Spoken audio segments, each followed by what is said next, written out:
بسم اللہ والصلاة والسلام علی رسول اللہ وعلی آلہ وصحبہ ومن والا وبعد۔ آج جو درس ہوگا انشاءاللہ اور وہ اعتکاف کے متعلق۔ اعتکاف کا معنی عربی زبان، یہ عربی لفظ ہے اور اس کا معنی ہے کسی چیز کو لازم پکڑنا یا اپنے نفس کو اس پر پابند کرنا، اور شریعت کی اصطلاح میں اعتکاف کہا جاتا ہے المکث فی المسجد بنیت التقرب الی اللہ سبحانہ وتعالی، اپنے آپ کو مسجد میں مقید کرنا اور مسجد میں بیٹھنا تقرب الی اللہ کی نیت کے ساتھ، یعنی اس کا مقصد اللہ سبحانہ وتعالی سے تقرب حاصل کرنا ہے،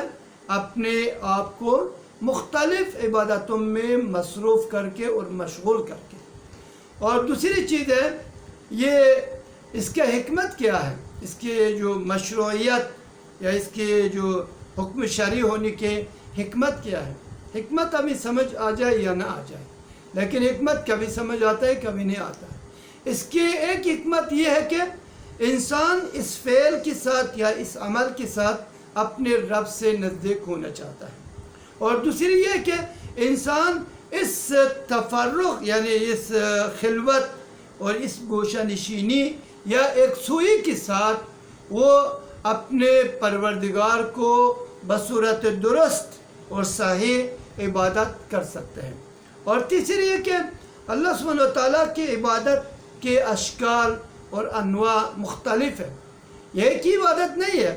کہ آپ نماز پڑھتے رہو، بلکہ وہاں ذکر و اذکار بھی ہے، تسبیح و تحلیل بھی ہے،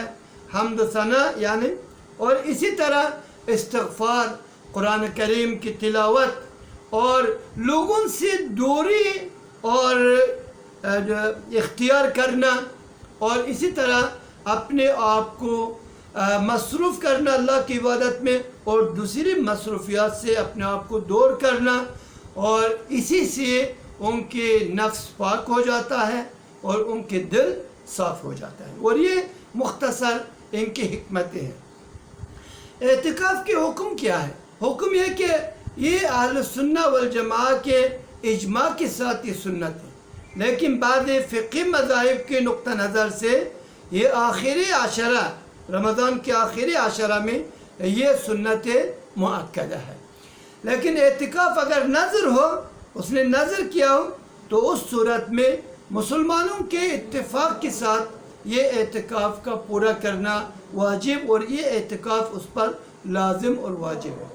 اور اس اعتکاف کے سنت ہونے کی دلیل یا اس حکم شرعی کے سنت ہونے کے دلیل اللہ سبحانہ وتعالیٰ کی یہ فرمان ہے وَلَا تُبَاشِرُهُنَّ وَأَنْتُمْ عَاكِفُونَ فِي الْمَسَاجِدِ، آپ لوگ اپنے یعنی بیویوں کے پاس نزدیک نہ ہو جائے اس حال میں کہ آپ لوگ اعتکاف میں ہو۔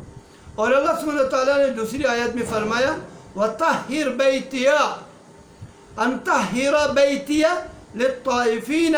وَالْعَاكِفِينَ وَالرُّكَعِ السُّجُودِ، ابراہیم اور اسماعیل علیہ السلام سے اللہ سبحانہ وتعالیٰ نے کہا کہ میرے گھر کو بیت الحرام طائفین طواف کرنے والے اور معتکفین کے لیے اور رکوع کرنے والے اور سجدہ کرنے والوں کے لیے صاف اور پاک رکھو۔ اور اسی پیغمبر علیہ السلام اس حکم کی بات خود پیغمبر علیہ السلام اعتکاف میں بیٹھتے تھے، اور نبی صلی اللہ علیہ وسلم کے اعتکاف صحیح احادیث سے جو بخاری اور مسلم نے روایت کیا اپنے صحیحین میں وہ موجود ہے۔ نبی صلی اللہ علیہ وسلم کی وفات کے بعد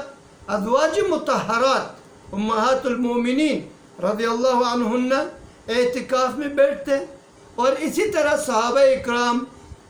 رضی اللہ عنہم یا بعض صحابہ اکرام رضی اللہ تعالی عنہم بھی نبی صلی اللہ علیہ وسلم کے وفات کے بعد وہ اعتکاف میں بیٹھتے تھے۔ تو یہ ساری دلیل ہے کہ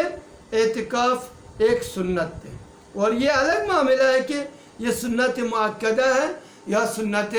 غیر مؤکدہ ہے۔ جمہور علماء یہ کہتے ہیں کہ اس پر اتفاق ہے جمہور علماء کا کہ اعتکاف بیٹھنا ہر وقت سنت ہے، چاہے وہ رمضان میں ہو یا غیر رمضان میں، لیکن اعتکاف